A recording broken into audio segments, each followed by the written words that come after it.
নমস্কার। The haunted minds থেকে আমি সিদ্ধার্থ।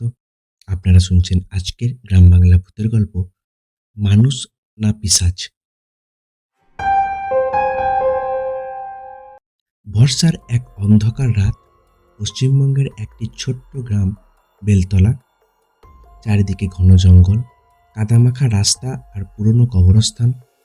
গ্রামের মানুষ সন্ধ্যার পর খুব একটা বাইরে বের হতো না, কারণ বহু বছর ধরে একটি ভয়ঙ্কর গুজব ছড়িয়েছিল। লোকেরা বলতো রাত 12টার পর জঙ্গলের পথ দিয়ে একজন মানুষ হাঁটে, দেখতে একেবারে সাধারণ মানুষের মতো, কিন্তু সে মানুষ নয়, সে পিশাচ। যে তার মুখ দেখে সে আর কখনো স্বাভাবিক থাকে না। গ্রামের স্কুল শিক্ষক অরিন্দম এসব কথা বিশ্বাস করতেন না। তিনি শহর থেকে নতুন এসেছিলেন, গ্রামের লোকেদের কুসংস্কার শুনে হাসতেন। একদিন সন্ধ্যায় চায়ের দোকানে বসে তিনি বললেন, এই যুগে আবার পিশাচ হয় নাকি? বৃদ্ধ হারাধন কাঁপা গলায় বললেন, মাস্টারবাবু, সব কিছু চোখে দেখা যায় না। অরিন্দম হেসে উত্তর দিলেন, আমি নিজেই দেখে আসব। সেদিন রাতেই তিনি সেই দিন রাতেই তিনি টর্চ নিয়ে জঙ্গলের পথে বেরিয়ে পড়লেন। আকাশে মেঘ গর্জন করছিল, বাতাসে অদ্ভুত ঠান্ডা ভাব। হাঁটতে হাঁটতে তিনি জঙ্গলের ভেতরে পৌঁছে গেলেন। হঠাৎ দূরে একটি মানুষের ছায়া দেখতে পেলেন। ছায়াটি ধীরে ধীরে তার দিকে এগিয়ে আসছিল। অরিন্দম ডাকলেন, কে ওখানে? কোনো উত্তর নেই। লোকটি আরো কাছে এলো। তার গায়ে সাদা ধুতি, কাঁধে চাদর, একেবারে সাধারণ মানুষ। অরিন্দম আবার বললেন, আপনি কে? এবার লোকটি মুখ তুললেন, আর সেই মুহূর্তে অরিন্দমের বুকের ভেতরটা বরফ হয়ে গেল। লোকটি চোখ দুটো ছিল সম্পূর্ণ কালো, কোনো সাদা অংশ নেই, শুধু অন্ধকার। লোকটি হঠাৎ অস্বাভাবিকভাবে হাসল, তারপর ফিসফিস করে বলল, আমি মানুষ না পিশাচ, সেটা জানতে চাও? অরিন্দম ভয়ে পিছিয়ে গেলেন। ঠিক তখনই বজ্রপাত হলো। এক সেকেন্ডের জন্য চারিদিক আলোকিত হয়ে উঠল, আর তিনি দেখলেন লোকটির পা মাটিতে নেই, সে বাতাসে ভাসছে। পরের মুহূর্তেই সব অন্ধকার, লোকটি উধাও। অরিন্দম প্রাণপণে দৌড়ে গ্রামে ফিরে এলেন। কিন্তু এরপর থেকেই অদ্ভুত ঘটনা শুরু হলো। প্রতিদিন রাত ঠিক 12টায় তিনি জানলার বাইরে সেই লোকটিকে দেখতে পেতেন। সে দাঁড়িয়ে থাকতো, চুপচাপ, শুধু তাকিয়ে থাকতো। দিন যেতে লাগলো, অরিন্দমের চেহারা শুকিয়ে যেতে লাগলো। চোখের নিচে কালো দাগ, ঘুম নেই, খাওয়া নেই। এক রাতে তিনি সিদ্ধান্ত নিলেন, আজ সত্যটা জানবেন। তিনি দরজা খুলে বাইরে বের হলেন। লোকটি রাস্তার পাশে দাঁড়িয়েছিল, ধীরে ধীরে জঙ্গলের দিকে হাঁটতে শুরু করলো। অরিন্দম তার পিছনে গেলেন। জঙ্গলের ভেতর একটি পুরনো কুয়োর কাছে এসে লোকটি থামল, তারপর বলল, এই কুয়োর ভেতর দেখো। অরিন্দম টর্চের আলো ফেললেন, আর যা দেখলেন তাতে তার গলা শুকিয়ে গেল। কুয়োর ভিতরে অসংখ্য মানুষের হাড়, মাথার খুলি, পুরনো কঙ্কাল। লোকটি হেসে বলল, এরা সবাই জানতে চেয়েছিল আমি মানুষ না পিশাচ। হঠাৎ চারিপাশ থেকে কান্নার শব্দ ভেসে এলো। মনে হচ্ছিল শত শত মানুষ একসাথে কাঁদছে। অরিন্দম পিছিয়ে যেতে চাইলেন, কিন্তু পারলেন না। মনে হলো কেউ তার পা চেপে ধরে আছে। লোকটি এবার ধীরে ধীরে নিজের মুখের চামড়া খুলতে শুরু করলো। নিচে কোনো মানুষের মুখ ছিল না, ছিল এক ভয়ঙ্কর বিকৃত রূপ, ছিল এক ভয়ঙ্কর বিকৃত মুখ, রক্ত লাল চোখ, লম্বা দাঁত, পচা মাংসের গন্ধ। অরিন্দম চিৎকার করে উঠলেন। তারপর সব অন্ধকার। পরদিন সকালে গ্রামের মানুষ জঙ্গলের কাছে অরিন্দমকে অজ্ঞান অবস্থায় খুঁজে পেল।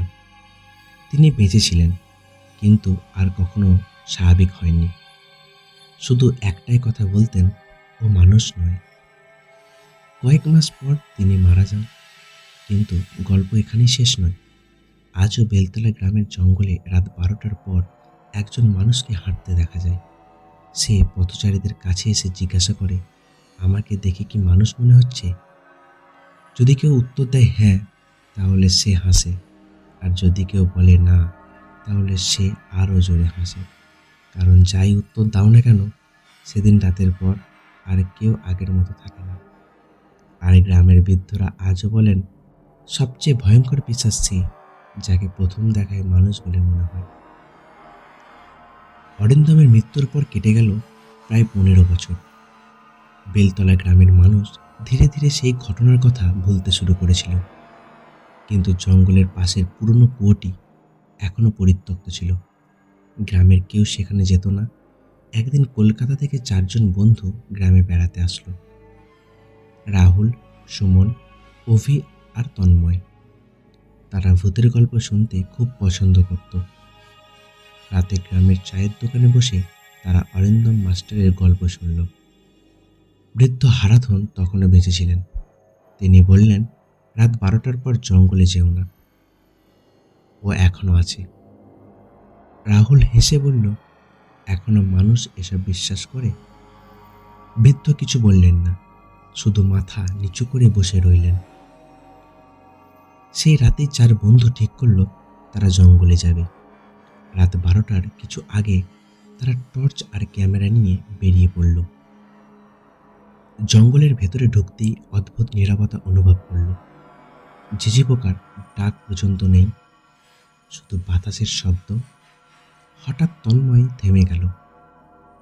সে বলল, ওই দেখো, দূরে একটি মানুষ দাঁড়িয়েছিল। সাদা পোশাক, স্থির, একদম নড়ছে না। অভি ক্যামেরা বের করে ছবি তুলল। ফ্ল্যাশ জ্বলে উঠল, আর সঙ্গে সঙ্গে লোকটা অদৃশ্য হয়ে গেল। 4জনই ভয় পেল, কিন্তু তারা এগিয়ে যেতে লাগলো। কিছুক্ষণ পর সেই পুরনো কুয়াশার সামনে পৌঁছালো। কিছুক্ষণ পরেই সেই পুরনো কুয়োর সামনে পৌঁছালো। হঠাৎ অভির ক্যামেরা নিজে থেকেই চালু হয়ে গেল। স্ক্রিনে একের পর এক ছবি ভেসে উঠতে লাগলো, কিন্তু ছবিগুলো তারা তোলেইনি। সেখানে দেখা যাচ্ছিল অসংখ্য মৃত মানুষের মুখ। কারোর চোখ নেই, কারোর মুখ ছেঁড়া, কারোর শরীর অর্ধেক। হঠাৎ শেষ ছবিতে দেখা গেল 4 বন্ধু, কিন্তু ছবির মধ্যে তাদের পেছনে দাঁড়িয়ে আছে সেই লোকটা। তন্ময় কাঁপতে কাঁপতে পেছনে তাকালো, কেউ নেই। আবার স্ক্রিনের দিকে তাকাতেই ছবির লোকটা হাসলো। ছবির ভেতরের মানুষটা নড়ল, তারপর ক্যামেরার স্ক্রিন ফেটে গেল। চারিদিকে একসাথে শত শত মানুষের কান্না শোনা গেল। রাহুল চিৎকার করে বলল, পালাও। তারা দৌড়াতে শুরু করলো, কিন্তু জঙ্গলের পথ যেন বদলে গেছে। যেদিকে যাই সেদিকে আবার সেই কুয়োর সামনে এসেই পৌঁছায়। একবার, দুবার, 3বার, প্রতিবারই একই জায়গায়। তখন তারা বুঝলো তারা আটকে গেছে। হঠাৎ কুয়োর ভেতর থেকে একটা কণ্ঠ ভেসে এলো, নেবে এসো। 4জনের মাথা ঝিমঝিম করতে লাগলো। মনে হচ্ছিল কেউ তাদের ডাকছে। সুমন যেন সম্মোহিত হয়ে কুয়োর দিকে এগিয়ে গেল। রাহুল তাকে ধরে ফেলল। ঠিক তখনই কুয়োর ভেতর থেকে একটি কালো হাত বেরিয়ে এলো, তারপর আরেকটি। দেখতে দেখতে শত হাত। মনে হচ্ছিল কুয়োর ভেতরে অসংখ্য মানুষ বন্দী। হাতগুলো তাদের দিকে এগিয়ে আসছে। তন্ময় ভয়ে অজ্ঞান হয়ে গেল। বজ্রপাতের আলোয় তারা তখন সেই মানুষটিকে আবার দেখল। সে কুয়াশার ওপরে দাঁড়িয়ে আছে। এবার তার মুখ স্পষ্ট দেখা গেল। অর্ধেক মানুষের মুখ, অর্ধেক পচা মৃতদের। সে ধীরে ধীরে বলল, আমি মানুষ ছিলাম, কিন্তু এখন আমি ক্ষুধা। তার কথা শেষ হতেই চারিদিকের অন্ধকার নড়ে উঠল, যেন পুরো জঙ্গল জীবন্ত হয়ে উঠেছে। গাছের ছায়াগুলো মানুষের আকার নিতে শুরু করলো। অসংখ্য কালো অবয়ব তাদের ঘিরে ধরল। রাহুল বুঝতে পারল এরা সবাই সেই মানুষ যারা বছর বছর ধরে এখানে হারিয়ে গেছে। তারা আর মানুষ নেই, তারা সেই পিশাচের বন্দি আত্মা। হঠাৎ বৃদ্ধ হারাধনের কথা মনে পড়ল। তিনি বলেছিলেন, ওর নাম উচ্চারণ করো না, ওর দিকে তাকিও না। রাহুল চোখ বন্ধ করে বন্ধুদের বলল, কেউ ওর দিকে তাকাবে না। চারজন চোখ বন্ধ করে দৌড়াতে লাগলো। পেছন থেকে ভেসে আসছিল অট্টহাসি, এক ভয়ঙ্কর অমানবিক হাসি। কয়েক মিনিট পর তারা জঙ্গলের বাইরে বেরিয়ে এলো। তখন ভোর হয়ে গেছে। চারজনই বেঁচে ফিরল, কিন্তু তন্ময় আর আগের মতো রইল না। সে মাঝে মাঝে রাতে ঘুম থেকে উঠে জানলার বাইরে তাকিয়ে থাকত আর বলতো, ও আমাকে ডাকছে, ও এখনো ক্ষুধার্ত। 1 মাস পরে তন্ময় নিখোঁজ হয়ে গেল। কেউ তাকে আর খুঁজে পায়নি, কিন্তু তার ঘরের দেওয়ালে রক্তের মতো লাল রঙের একটি বাক্য লেখা ছিল, আমি ফিরে এসেছি। এরপর থেকে প্রতি বছর বর্ষার এক রাতে বেলতলা গ্রামের একজন মানুষ হঠাৎ উধাও হয়ে যায়। কেউ জানে না তারা কোথায় যায়। শুধু জঙ্গলের ভেতর থেকে শোনা যায় একটি প্রশ্ন, আমি মানুষ না পিশাচ? আর গ্রামের লোকেরা আজও সেই প্রশ্নের উত্তর দেয় না, কারণ তারা জানে যে উত্তর দেবে সে হয়তো আর কখনোই বাড়ি ফিরবে না। বেলতলা গ্রামের মানুষ আরও ভয়ে থাকতে শুরু করলো। প্রতি বর্ষায় একজন করে মানুষ হারিয়ে যায়, কিন্তু কোনো মৃতদেহ পাওয়া যায় না। একদিন গ্রামের সবচেয়ে বৃদ্ধ মানুষ হারাধন মৃত্যুশয্যায় গ্রামের সবাইকে ডেকে পাঠালেন। কাঁপা গলায় তিনি বললেন, আজ এত বছর পর সত্যটা বলার সময় এসেছে। সবাই অবাক হয়ে তার দিকে তাকিয়ে রইল। হারাধন বলতে শুরু করল, প্রায় 100 বছর আগে বেলতলায় একজন তান্ত্রিক বাস করত। তার নাম ছিল নীলাম্বর। সে মৃত্যুকে জয় করতে চেয়েছিল। অমর হওয়ার লোভে সে এক ভয়ঙ্কর সাধনা শুরু করে। বর্ষার অমাবস্যার রাতে সে জঙ্গলের এক কুয়োর পাশে নিষিদ্ধ তন্ত্রক্রিয়া করেছিল। কিন্তু সাধনা ভুল হয়ে যায়। অমরত্ব পাওয়ার বদলে সে অভিশপ্ত হয়ে যায়। তার শরীর বেঁচে থাকে, কিন্তু আত্মা আর মানুষ থাকে না। সে পরিণত হয় এক ভয়ঙ্কর পিশাচে। তখন গ্রামের মানুষ তাকে ধরে কুয়োর মধ্যে জীবন্ত ফেলে দেয়। কিন্তু সে মরেনি, বরং আরও শক্তিশালী হয়ে ফিরে আসে। মৃত্যুর আগে হারাধন বলেন, ওকে ধ্বংস করার একটাই উপায় আছে। যে প্রথম ওকে দেখবে তাকে কুয়োর ভেতরে নেবে ওর আসল মুখের সামনে দাঁড়াতে হবে। এরপর হারাধনের মৃত্যু হলো। সেই রাতেই আকাশ কালো মেঘে ঢেকে গেল। বজ্রপাত শুরু হলো।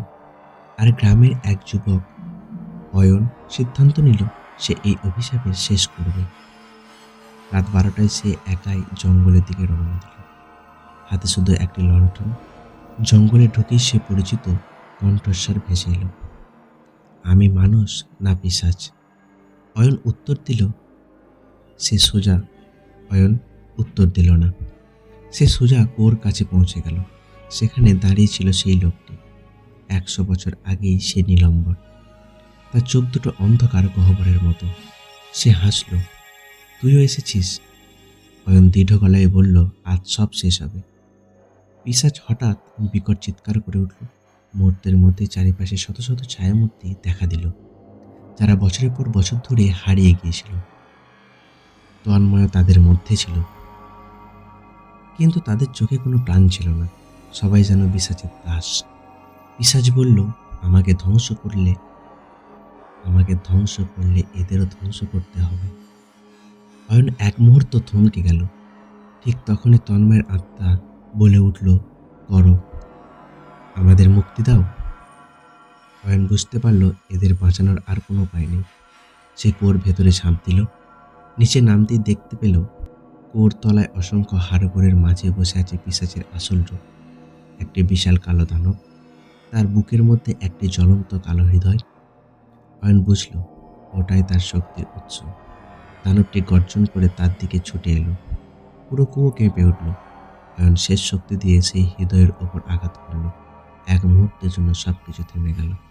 তারপর এক ভয়ঙ্কর বিস্ফোরণ। চারিদিকে অন্ধকার ছড়িয়ে পড়ল। জঙ্গল কেঁপে উঠল। গাছ ভেঙে পড়তে লাগলো। আকাশে হাজার মানুষের আর্তনাদ শোনা গেল।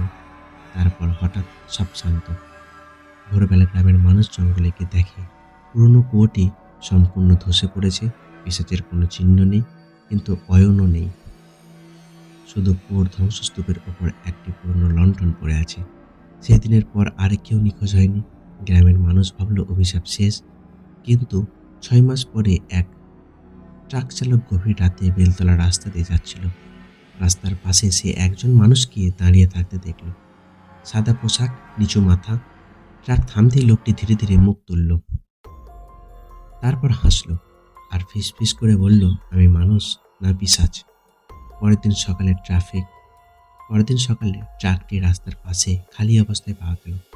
চালকের কোনো খোঁজ মেলেনি। তাই আজও বেলতলার মানুষ বলে, অভিশাপ কখনো মরে না, কখনো কখনো সে শুধু নতুন মুখ খুঁজে নেয়। গল্পটি কেমন লাগলো অবশ্যই কমেন্ট করবেন। গল্পটি ভালো লাগলে একটা লাইক করবেন। আরও এরকম নতুন নতুন ভূতের গল্প শুনতে চ্যানেলটিকে সাবস্ক্রাইব করবেন।